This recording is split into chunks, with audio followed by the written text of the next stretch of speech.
For years, a man had a dream, and that dream was to turn the Van Gogh's famous picture into a real-life park.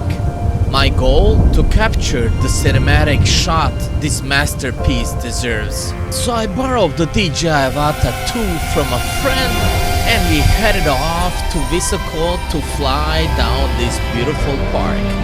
But you know how it is with FPV. Everything that can go wrong will go wrong. We're starting the trip from the old town in Mostar and heading towards Visoko, which is a 2-hour drive. We're taking my Summit dog with me, which goes on all our trips. I'm bringing with me the DJI Avata 2 that I borrowed from a friend, but honestly I'm a little bit nervous, cause I was flying the DJI Avata 2 between some wooden houses. Then I made a turn and flew through the forest. Before I knew it, I crashed straight into a tree. I got lucky, didn't fall into the water. I really hope this trip doesn't become a really expensive one. First we're going to Sarajevo to pick up my friend Emir and then head off to Visoko.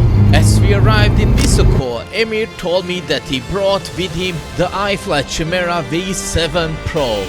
And it will be only the second time that he flies this drone, after he crashed it a week ago.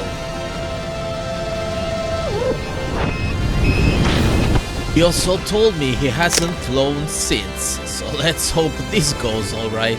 While he's setting up his drone, I fly the DJI Avata around the field. Finally I can test out what the DJI Avata 2 could do.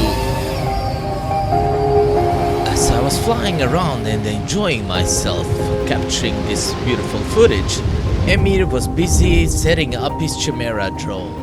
And I was telling him, hey man, this Avata drone ain't that bad, it actually flies pretty good. I don't get it, what's up with all the hate from FPV pilots? It's pretty good drone. And just about the time I said that, I was capturing some close shots and my parry percentage was below 40%. And I got a notification reduced power. I tried to pull up, but I didn't get enough power and I crashed. Again. I told Emir that I crashed and he told me, see, I told you the Avata 2 sucked. What else to expect from a professional FPV pilot who was still setting up his long-range drone? But I said no, it was my fault. And then I realized that I need to retrieve the drone. Before we walked all the way to the other side of the park, I was thinking, let's try turtle mode. I've never tried that before. I clicked the button, made some sound, and it flew. I couldn't believe it. Think can take a beating. I was just shocked that it was flying. Absolute shock. So I flew the drone back towards us to see the damage. And as you can see, there's a lot of dirt on the drone. Cleaned it off and then went back to flying to capture this beautiful place. As I was flying around enjoying myself with DJI Avata, Emir has set up his Chimera drone and is getting ready to fly. And we're about to experience even more drama. As he lifts off, he's telling me there's something wrong with the drone. It's shaking and vibrating in a strange way. Man, is anything going to go right today? So I told him to bring it back so we can check out if we can see or hear anything that's wrong with the drone. As he brought the drone closer to us, it was in fact making some strange noise, as you can hear. But I couldn't figure out what exactly was wrong. So I told Emir, why don't you land it and let's take a closer look to see if we can spot anything. First it sounded like it was the bottom left engine. My dog also gave his expert opinion.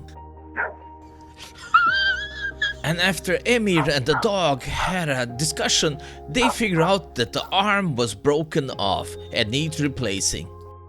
The arm probably broke when he crashed it last week, and he didn't even notice. Emir was disappointed, but I kept telling him, imagine if you were diving down a massive mountain like this one. As you're flying, enjoying yourself, suddenly this happens. How the hell would you retrieve it on top of a mountain? You've lost both the drone and the GoPro. Consider yourself very lucky that we spotted this very close to the ground. We did some more tests, but we figured out that it's quite dangerous to continue. It's not worth it. It's best just to replace the arm and try another day. We came here to capture some beautiful footage, but we almost left with not one but 2 disasters. That's the journey of FPV. It forces you to be humble.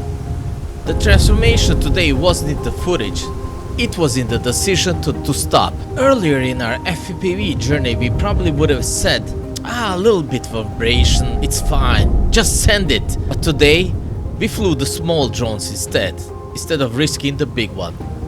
There's a massive lesson here, and it applies to more than just drones. When something feels off in your gut or in your gear, trust that feeling.